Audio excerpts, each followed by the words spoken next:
The royal hall of the Varelian Empire was built to make visitors feel small. Its ceiling stretched high like a painted sky, filled with glowing symbols of old victories and ancient bloodlines.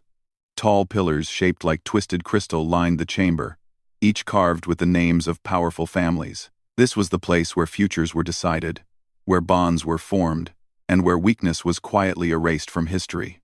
At the center of the hall stood Princess Lyrae. She was young, far younger than most who faced this ceremony. But tradition did not wait for comfort. Her posture was straight, her hands calm at her sides. But inside her chest, her heart beat fast. She had been standing there for hours, facing judgment from strangers who looked at her as if she were a broken tool. Lyrae was not ugly by her people's standards. Her skin shimmered softly with pale silver tones, her eyes glowed with quiet intelligence, and her movements were graceful. But the Varelians valued more than beauty. They valued dominance, strength, and rare genetic traits that promised powerful offspring. By those measures, Lyrae had always fallen short. One by one, the alien suitors approached. The first was a warlord from a neighboring system, his armor thick and scarred from battle. He circled Lyrae slowly, scanning her with a device that hummed softly. When the reading ended, his expression hardened. "Insufficient," he said flatly. Without bowing, he turned and walked away. A murmur rippled through the hall. The second suitor was a noble scholar, tall and sharp-eyed. He asked her a few formal questions, barely listening to her answers. After a brief pause, he shook his head. "She lacks the necessary traits," he declared. "The bloodline would weaken." He left without another word. More followed. Some were polite, others openly cold. A few did not even hide their disappointment. Each rejection cut deeper than the last. Not because of the suitors themselves, but because of what their choices meant. Every refusal was a public reminder that the Empire saw her as a problem, a flaw that needed to be managed. Lyrae kept her head high. She had learned long ago not to cry in public. But each time a suitor turned away, she felt something inside her shrink. At the edge of the hall, the royal council watched in silence. Advisors whispered behind thin veils of respect. Even her father, the emperor, sat rigid on his throne, his expression carefully controlled. He did not look at her for long. That hurt more than the rejection. When the final suitor stepped forward, the hall grew quiet. He was from one of the most powerful houses, known for producing rulers and generals. If anyone would accept her, it would be him. Lyrae allowed herself a small, dangerous spark of hope. The suitor examined her carefully. He did not use a device this time. He simply looked at her, his gaze sharp and calculating. After a long moment, he spoke. "This union offers no advantage," he said calmly. "I refuse." The words echoed through the hall. For a brief moment, no one spoke. Then whispers erupted like a sudden storm. Some sounded relieved, others disappointed. But many carried a sharp edge of judgment. Lyrae felt her breath catch. The last hope vanished. There would be no more suitors, no more chances. By ancient custom, a rejected royal could be quietly removed from succession. Some were married off into distant houses. Others were sent away under the excuse of diplomacy. Few were ever heard from again. The emperor rose slowly from his throne. "Enough," he said, his voice steady but heavy. "The ceremony is concluded." Lyrae bowed deeply, as tradition demanded. Her vision blurred, but she did not let tears fall. She turned to leave the center of the hall, every step feeling heavier than the last. That was when something unexpected happened. A soft sound broke through the noise of the court. A single footstep. Lyrae paused. So did everyone else. From the section reserved for minor delegates and observers, a figure moved forward. He was shorter than most in the hall, with no glowing skin or towering frame. His clothing was simple, marked with unfamiliar symbols. His face showed signs of age, not decay, but experience. He was human. Humans were a young species in galactic terms. They had only recently joined interstellar politics. Many empires saw them as curious, fragile, and unimportant, useful as mediators or traders, perhaps, but rarely taken seriously. The human stopped a respectful distance from the center of the hall. He did not bow too deeply, nor did he stand arrogantly. His posture was calm, steady. "I request permission to speak," he said. The hall went silent. The emperor studied him with clear surprise. "You are a guest of the diplomatic corps," the emperor said. "This ceremony does not concern your species." "I understand," the human replied evenly. "But I wish to formally step forward." A wave of disbelief swept through the court. Liray turned slowly to look at him. Her eyes widened slightly. No one had ever stepped forward for her before. "Not like this. You?" One noble scoffed. "A human?" Another laughed openly. "Does he even understand what he is offering?" The emperor raised a hand, silencing them. "State your intention," the emperor said. The human took a breath. "I request the right to pursue a bond with Princess Liray." The words struck the hall like a shockwave. Gasps followed. Some nobles rose from their seats. Others whispered furiously. A few stared at the human as if he had just insulted the entire empire. Liray felt frozen. Her mind struggled to catch up with what she had just heard. She searched his face for mockery, for ambition, for fear. She found none. "You are aware," the emperor said slowly, "that such a bond carries obligations and risks." "Yes," the human replied. "I am aware. You are aware that your kind is considered physically inferior." "Yes." "You are aware that failure would bring shame to both parties." The human nodded. "I am." The emperor leaned forward slightly. "Then explain why." The human looked toward Liray, not as an object, not as a prize, but as a person. "I observed this ceremony," he said. "I saw strength dismissed because it did not look the way you expected. I saw courage mistaken for weakness. I saw a young woman stand alone and still remain dignified." Liray's chest tightened. "My species," the human continued, "has learned that survival is not just about power. It is about choosing to stand when it would be easier to turn away. I choose to stand." The hall was silent again, but this time it felt different. Some nobles shifted uncomfortably. Others frowned. No one laughed now. The emperor studied the human for a long moment. Ancient laws were clear. Any species present during the ceremony could step forward, even if it had never happened before. "Princess," the emperor said at last, turning to Liray. "Do you object?" Liray swallowed. Her voice was soft but steady. "No," she said. The emperor straightened. "Then by law, a trial bond shall be permitted," he announced. "This court will observe." The declaration sent a ripple across the hall. Liray looked at the human again. For the first time that day, something warm stirred inside her chest. It was not love. Not yet. It was something simpler. Hope. As the court slowly resumed its noise, one truth became clear. Even if no one dared to say it aloud, the rejected princess was no longer alone. The announcement of the trial bond did not bring celebration. It brought tension. As Princess Liray and the human delegate left the great hall, whispers followed them like shadows. Some nobles stared openly, their faces filled with disbelief. Others turned away in clear disgust. A few watched in silence, their eyes sharp and thoughtful. The human walked beside Liray, keeping a respectful distance. He did not try to speak to her yet. He sensed the weight she carried and allowed her space. That alone surprised her. They were guided through long corridors of crystal and light, watched by silent guards. The palace felt colder now, as if the walls themselves disapproved of what had just happened. Finally, they were led into a quiet chamber reserved for diplomatic guests. The doors closed behind them with a low hum. For a moment, neither of them spoke. Liray broke the silence first. "Why did you do it?" she asked. Her voice was calm, but her hands trembled slightly. She had been rejected so many times that hope felt dangerous.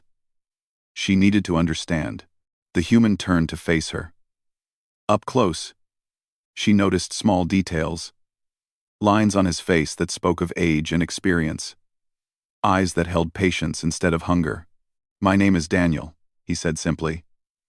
And I did it because it felt wrong to walk away. Li Rei frowned. You barely know me. Daniel nodded. That is true. But I know what it looks like when people decide someone's worth before listening to them. Li Rei looked down. They say I am weak. They are wrong, Daniel replied without hesitation. That surprised her more than anything else. Before she could respond, the chamber door opened again. 3 members of the Royal Council entered, their expressions cold and formal. The trial bond will begin immediately, one of them announced. You will be observed at all times. Daniel inclined his head.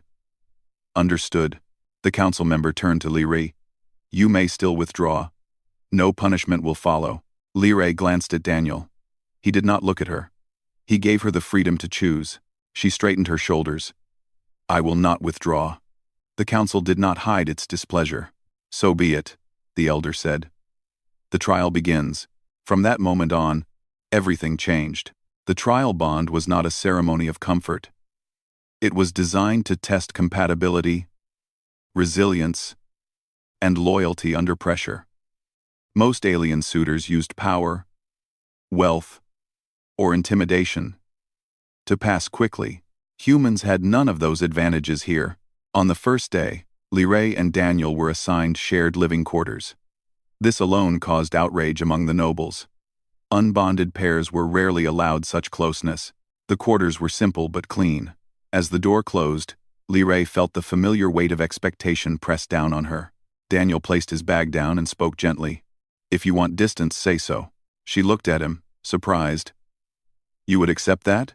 Yes. No one had ever offered her that before. They began with conversation. Not formal questions, not tests. Just talk. Daniel asked about her interests. She spoke about star charts, about how she loved watching trade ships arrive from distant systems. She confessed that she liked learning languages, even those her tutors said were unnecessary. You see patterns, Daniel said thoughtfully. That is not weakness. Over the next few days, the observers grew impatient. The council expected displays of dominance or submission. Instead, they saw cooperation. When Li Rei hesitated, Daniel waited. When Daniel struggled with alien customs, Li Rei guided him. They trained together as required by tradition. Physical tests were not kind to Daniel. His strength could not match most alien standards. He stumbled, fell, and bled. Li Rei panicked the first time he was injured.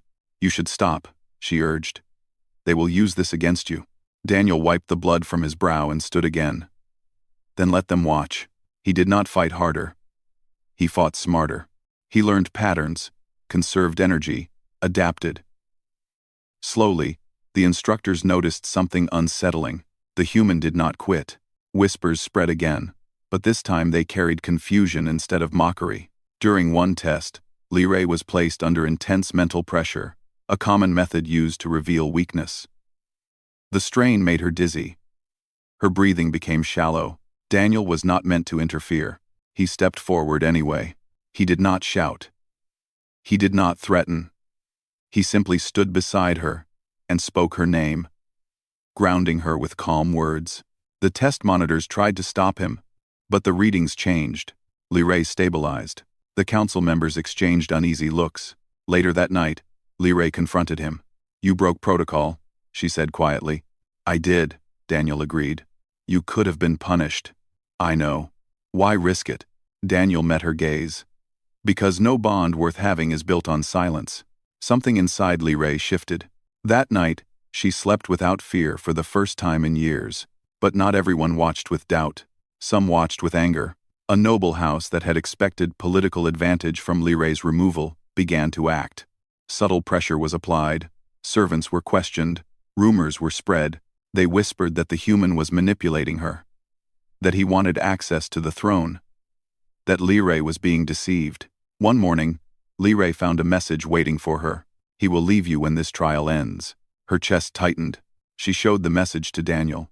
He read it carefully, then handed it back. Do you believe it? He asked. I don't know, she admitted. Daniel nodded. Then let me say this clearly. I am here by choice. Not duty. Not ambition. She studied his face. He looked tired, bruised, but honest. "I don't know how this will end," he continued, "but I will not disappear without a word." The message lost its power. As days passed, the bond trial drew more attention across the palace. Foreign delegates began asking questions about humanity. Guards began treating Daniel with quiet respect. The princess, who was once ignored, now walked with her head held higher. She spoke more during council observations. She challenged assumptions. She defended Daniel when others tried to belittle him. The council did not like this change. "She is becoming difficult," one elder muttered. "No," another replied quietly. "She is becoming visible." The trial bond was nearing its midpoint, and pressure increased. Final evaluations loomed. Any failure could end everything. One evening, Liray and Daniel stood on a balcony overlooking the city lights. The empire looked different from above. Smaller. Less cruel. "They still expect us to fail," Liray said. Daniel rested his hands on the railing. "They are afraid." "Of you?" "Of what choice represents," he said. "When someone chooses freely, power loses its grip." Liray looked at him. Really looked at him. For the first time, she realized something important. Even if the trial ended tomorrow, she was no longer the same person who had stood alone in the Great Hall. She had been chosen, and that choice was already changing the empire. The closer the trial bond moved toward its final phase, the heavier the palace atmosphere became. Princess Liray felt it in the way conversations stopped when she entered a room. She felt it in the tighter guard rotations, the extra observers assigned to her and Daniel, and the way the council members spoke with polite smiles that never reached their eyes. The empire was watching now. Not with curiosity, but with concern. A human was not supposed to last this long. Daniel noticed the change as well. He said little about it, but he adjusted his habits.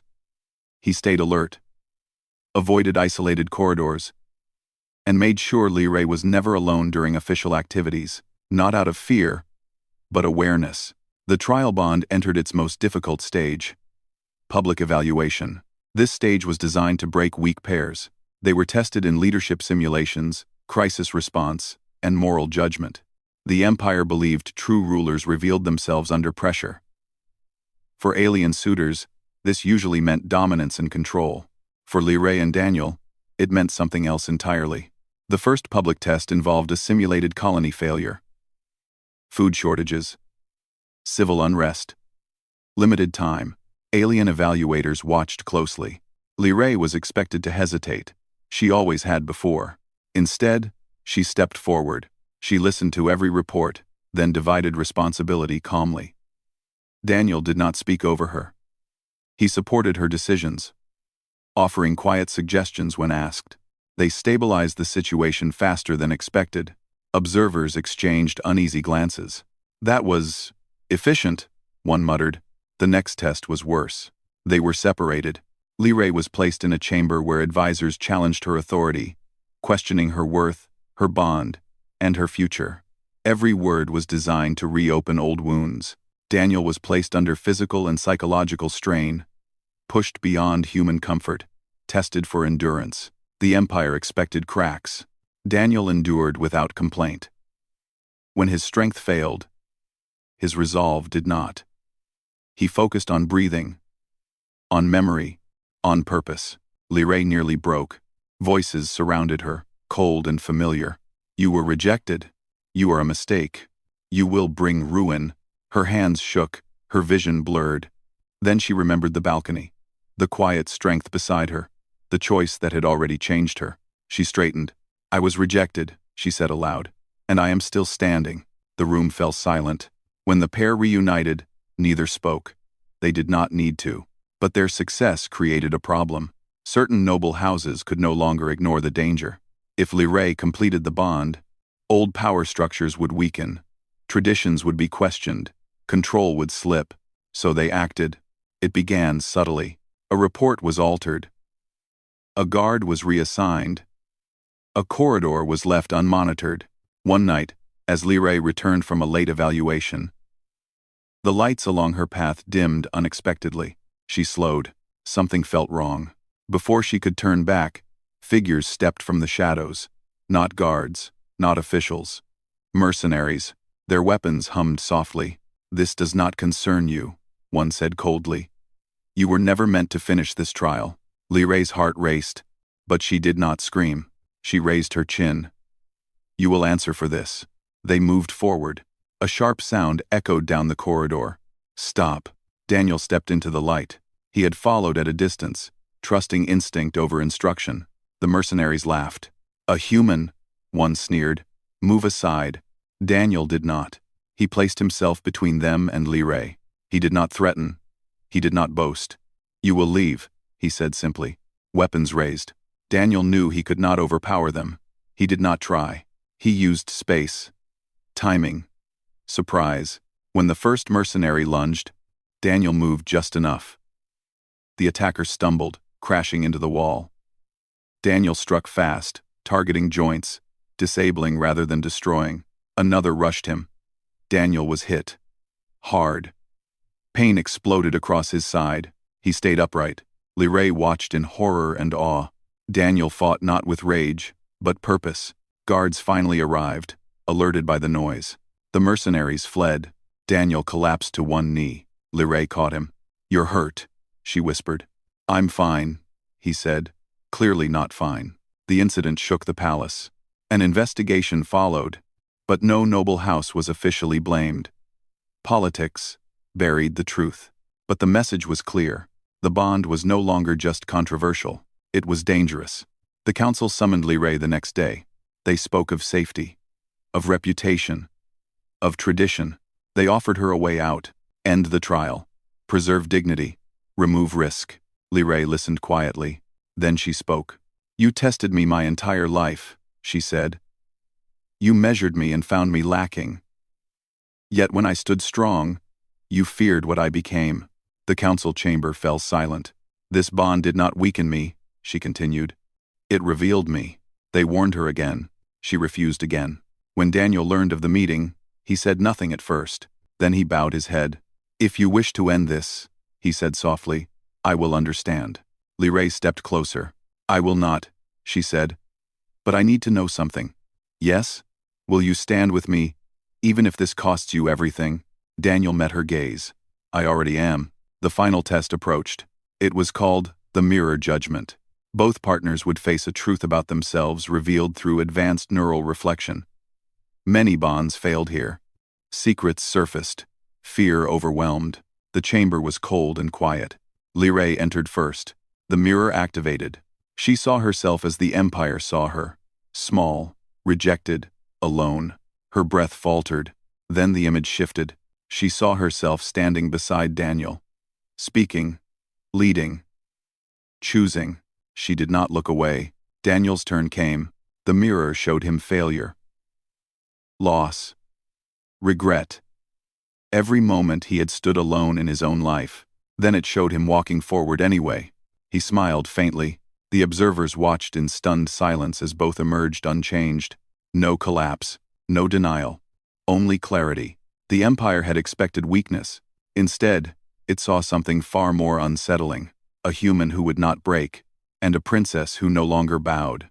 As the trial entered its final days, whispers spread beyond the palace, beyond the Empire.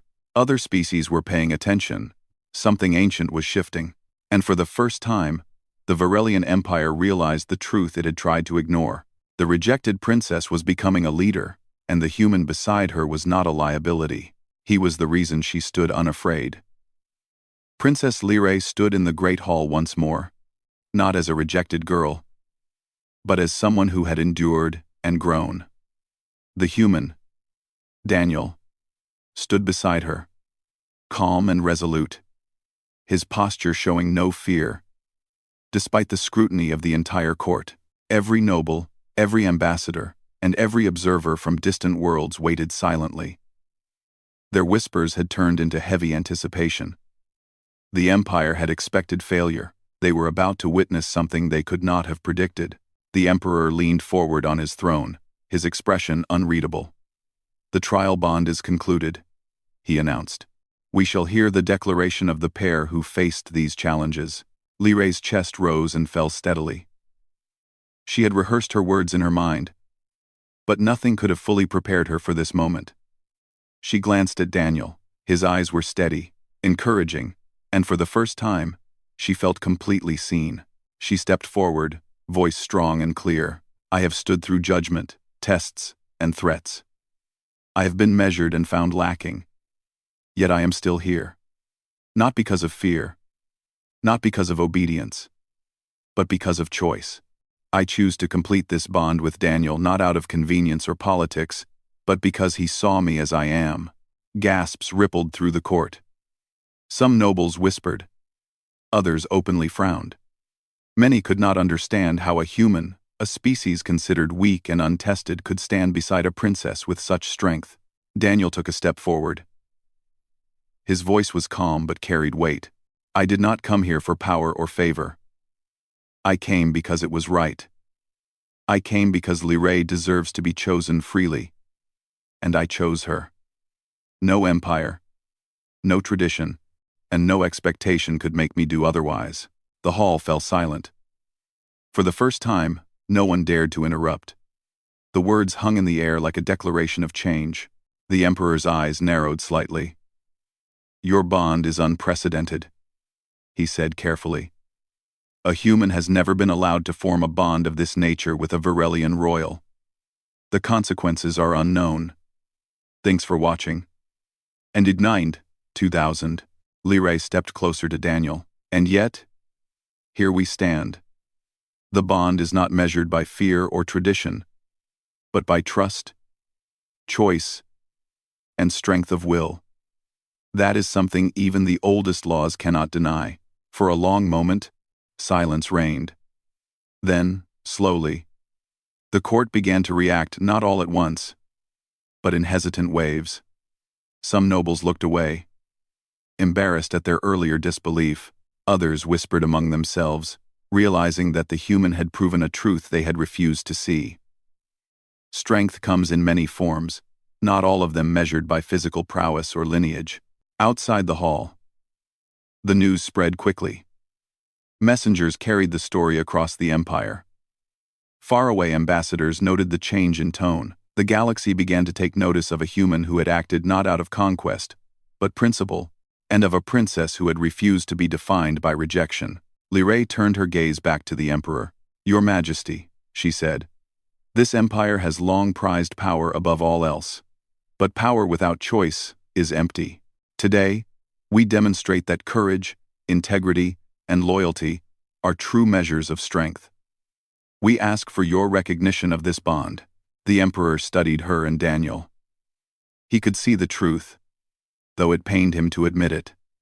After a long pause, he inclined his head slightly. So be it. The bond is recognized. May it endure. A hush fell over the hall before slowly giving way to polite applause, then louder recognition from some quarters. Liray allowed herself a small smile. She had been chosen, truly chosen, and she had done it on her own terms. But the moment was not just about her. It was about Daniel as well. He had stood firm, unwavering in the face of doubt and danger. He had faced hostility, sabotage, and tests designed to break him. Yet he remained, not for glory, not for reward, but because he understood the value of standing with someone who deserved to be seen.